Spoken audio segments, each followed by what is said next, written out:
so that when you're designing a kitchen, you'll know exactly where your appliances should go, what's the best place for them, maybe what's the best place for them not to be, and so on and so forth. Your refrigerator is probably the most used appliance in your home. It's the most accessed appliance that there is, and for that reason there's some guidelines around it that I think are worth talking about. The fridge should be placed in the layout in a way that anyone in the house can access it without interrupting the flow of the kitchen. If possible, the fridge should have its own walking path.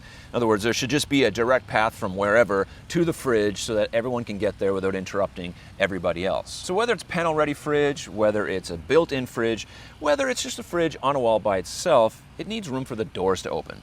Probably the most missed detail in any kitchen design. All right, the range or the hob. Where the refrigerator is the most accessed, the range is probably the most essential in terms of cooking food and preparing food. That's where it all happens. That's where the action happens, is on the stove. You know, all the glam shots of just food flipping in the frying pan and the flames and all the sizzle, that's on the range. It's best that the range has ample counter space on both sides, not only for pot placement or for spices and stuff that you're using while you're cooking, but also for turned pot handles, so that it's a little less dangerous when people are walking by. A range should never be placed on the end of a run of cabinets or against a wall. This isn't always possible, and so of course you have to take this with a grain of salt. If you have no other options, then that's what you have to do. It's just inherently a little bit more dangerous to have the range on a very end of a run where the pot handles are just open to traffic flow and can easily be knocked off, or someone put their hand on it when they're walking by accident. Should a range be on an outside wall? This is highly dependent on the ventilation.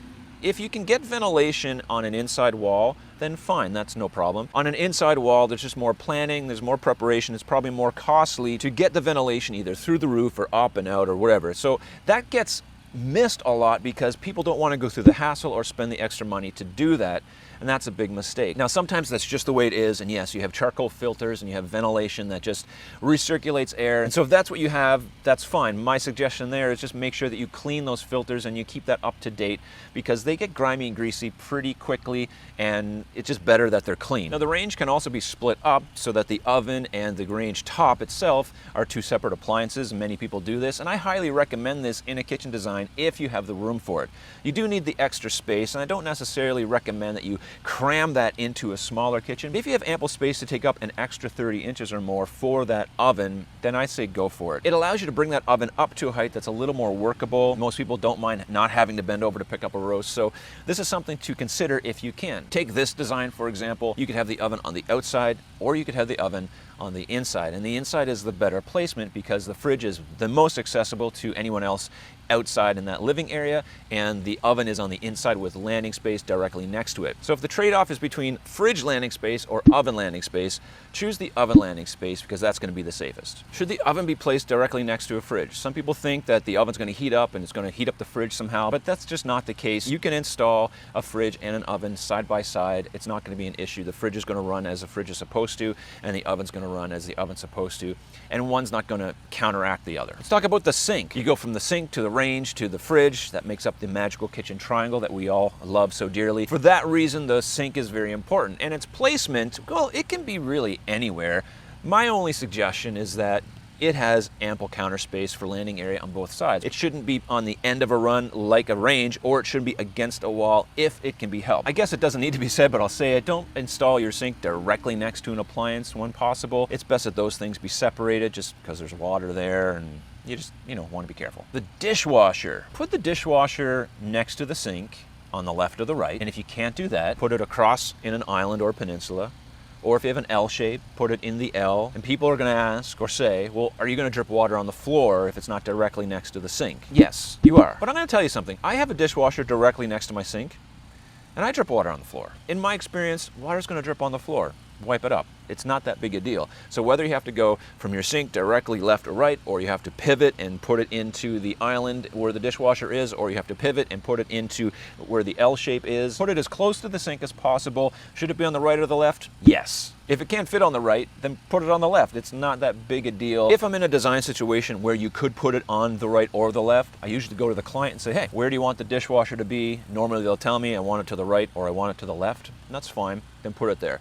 There's no right answer here. If you want some extra content, I have a weekly email that I send out on Fridays, just some tips and tricks, kitchen-related stuff that you might be interested in, and if you are, check the link in the description of this video. Oh, microwaves. Microwaves are one of those appliances that I love to hate. I've told clients in the past, I've mentioned it before on live streams, I'm going to tell you right now, don't design your kitchen around your microwave. Don't let it be the one thing that you're trying to fit everything else around. That being said, the best place for a microwave is to put it at countertop height. It's the most accessible. If it can be hidden by a tall appliance, that's even better. Or I guess if it's in a tall appliance, that could be good, maybe behind hidden doors or built in above a wall oven, that's pretty good.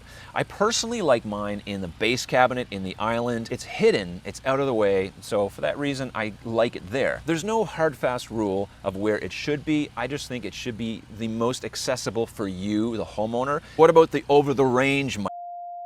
Many of you have small appliances, and they take up most of your counter space. Lots of times that's one of the complaints I get from clients is my countertops are so cluttered, I have no place for all this stuff. Your most used gadgets should be somewhere easily accessible, and I have no problem with storing things on countertops. You just don't want to store 10 of them. So take the most popular ones, put them somewhere where you can easily access them, but just take the ones that you don't use all the time and really just try getting rid of them and putting them somewhere else. And you might be surprised, hey, if I don't use this even once a week, then maybe it shouldn't be stored on my countertop. It's not that inconvenient or that non-functional to have to go get something that you only use every once in a while. There's also lots of other appliances that are more like accessory appliances. You get wine fridges and beverage coolers and appliances that fit into drawers like dishwashers and microwaves and even refrigerators or coolers. Planning out for these specifically, I'd say take it on a case-by-case basis. If they are going to be in a high traffic area, you need to consider how they're going to operate in relation to the other appliances. Take that into consideration, work with your designer, or really think through that if you're doing it yourself so that you can get those appliances that you want or that you actually need to be the most functional for you. If you want some great design tips, check out this video next.